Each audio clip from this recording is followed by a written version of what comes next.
Welcome back to Rogue Squadron. We're on the final mission. Strike at the core. You only Shoot have the core. Shoot the core. Yes. You only have the two choices: the X-wing, which helped destroy the core. Wedge was in the final battle. That's kind of cool for Wedge. It nailed his significant spot in the universe forever. He was co-destroyer of the Death Star. No, Wedge's claim to of both the Death Stars, he was the only one to be in both missions. No, you see, here's the thing. Wedge's claim to fame is standing next to people who do important shit. No, actually, he does stuff in this battle. Yeah, Wedge was actually, when I say co-destroyer, he actually did shoot down part of the... Oh god, this is probably a really drawn-out part, isn't it? I can tell because you're fast-forwarding. What music are you playing? It's Toho. So many lasers. Dude, if you got a speed-up sequence in a Star Wars game, it better be a fucking disco version of the John Williams theme. Did you get destroyed right before entering? Oh god. You have no room to maneuver. I can see why you're not using the Millennium Falcon. God, this is a narrow path. Don't worry, I show the full thing in real time, but I figured have fun at my expense because this took me longer than any other mission.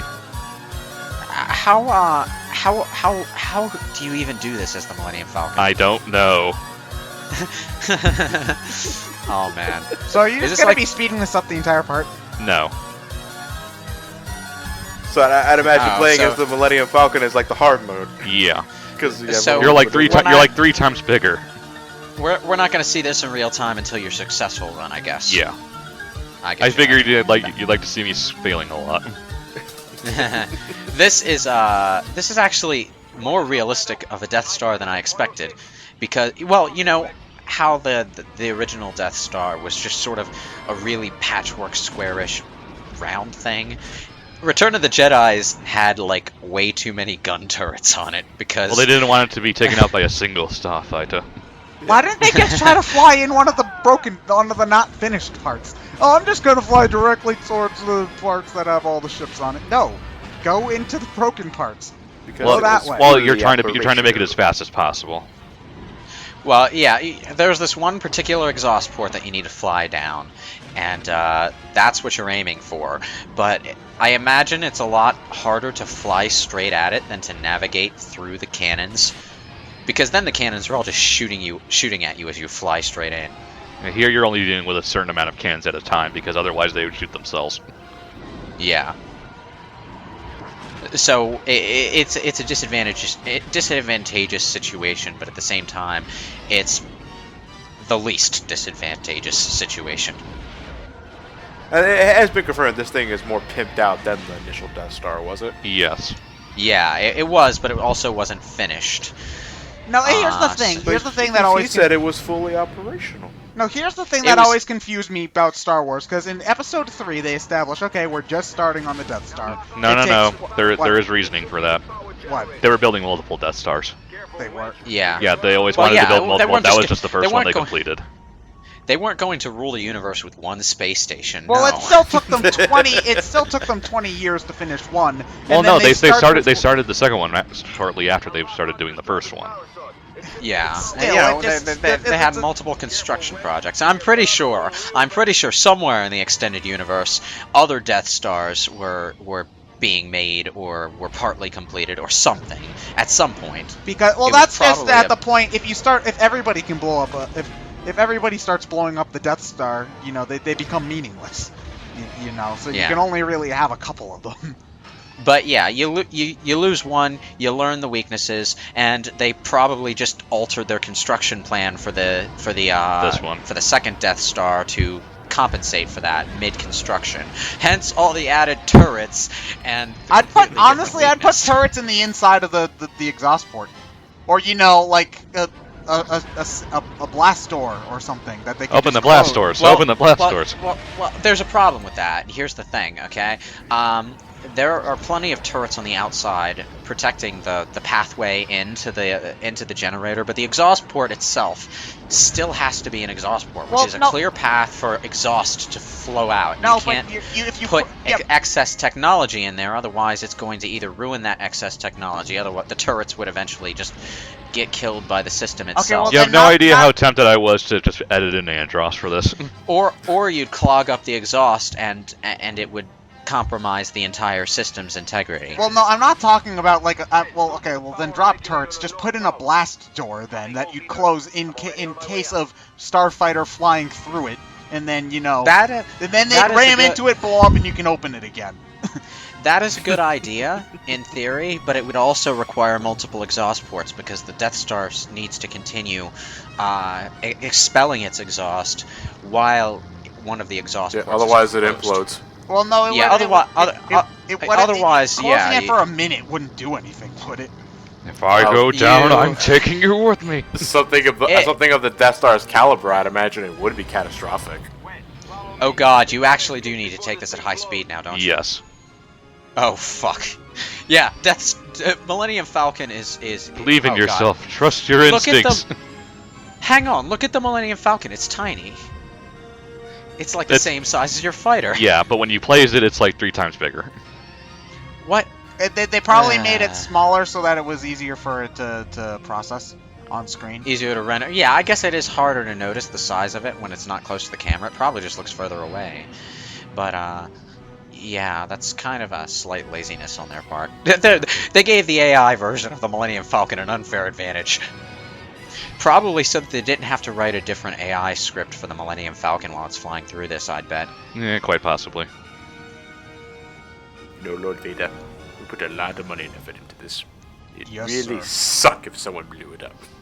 Very true, sir. Yeah, but even though this Death Star's laser is operational, I imagine if it were completed, it would have a much more rock-solid defense. Yeah. This part was boring in the Super Return of the Jedi. What, just leaving? The ending sequence where you destroy the core and you have to escape. It goes on for fucking ever, and you have to maneuver through mode 7. Just to Oh, God. everything, and it's You probably wouldn't be able to outrun the explosion. You'd probably just die. Well, you're in space, so it's not like the explosion would have anything to combust in once you got far enough away. Retro techno-fail grossness.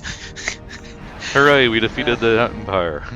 And millions, Defeated the and millions, and murdered millions of sentient creatures on the ground. We're the good guys.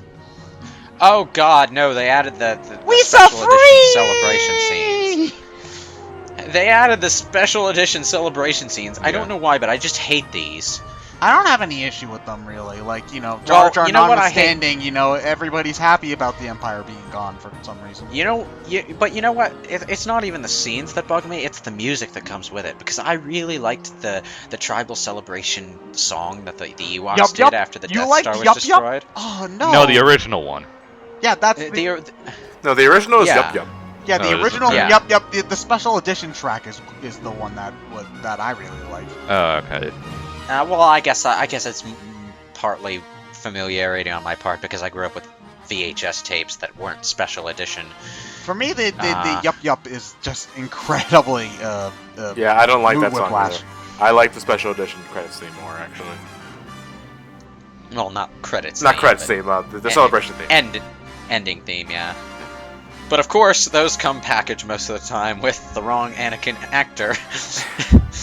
Well, I hear that Damn, Disney's man. releasing the original editions on Blu-ray. Yeah, fucking Yeah, finally. but you know what they really should be doing? They should be releasing all of the editions on Blu-ray. No, on you know one what they should be Blu-ray. doing is they should be giving you a list of special edition effects you can turn on and off. So if you want the Return of the Jedi ending song from the special edition, but hand shooting first, you can have both. Press 3. Yeah. En español, mate dos. You know what? That would be the best idea. Let's, petition for them to do that. Just in the Blu-ray settings menu, give us a list of things that we can turn off. CG creatures, Han shoots first, Extra rocks. Anakin actor, Empire actor. No Celebration 1, theme. no 2, no 3. Yeah, but the thing about that is they always wind up going back to the original map to the original tapes for the theatrical releases, and I always find that kind of pointless because there's already this perfectly good remastered version of the theatrical release that was on VHS, and I wish they'd use that because it looks a hell of a lot better, but it doesn't have the special edition fluff. And that's the version I want to watch, but I can never find the VHS tapes anywhere. I have them. Those still work. They've got to be like 30 years old at this point. Are they the ones with? Are they the ones with like the 20-minute Yes. George Lucas interviews at the beginning? Yes. Those are the ones. I want those. Tell me where I can get those. I've had them for 20 years. Okay, when next time we go to MomoCon, we have to make a Mission Impossible raid into Ryan's house and steal them. Oh no, mixtapes. Although, to be fair, the quality on them isn't so good anymore. Well, that's because they're 20 years old. Yeah. Yeah, it's like I want to find some good quality versions of them, and then and just like hop-hog them so that I have digital versions of those tapes, just for my own personal use, mind you. I'm not giving them to anyone.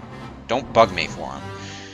So apparently, the guy who played Lando Calrissian was Oba Baba Tunte. Denny Delk. Wow. Poor Denny Delk. Wow.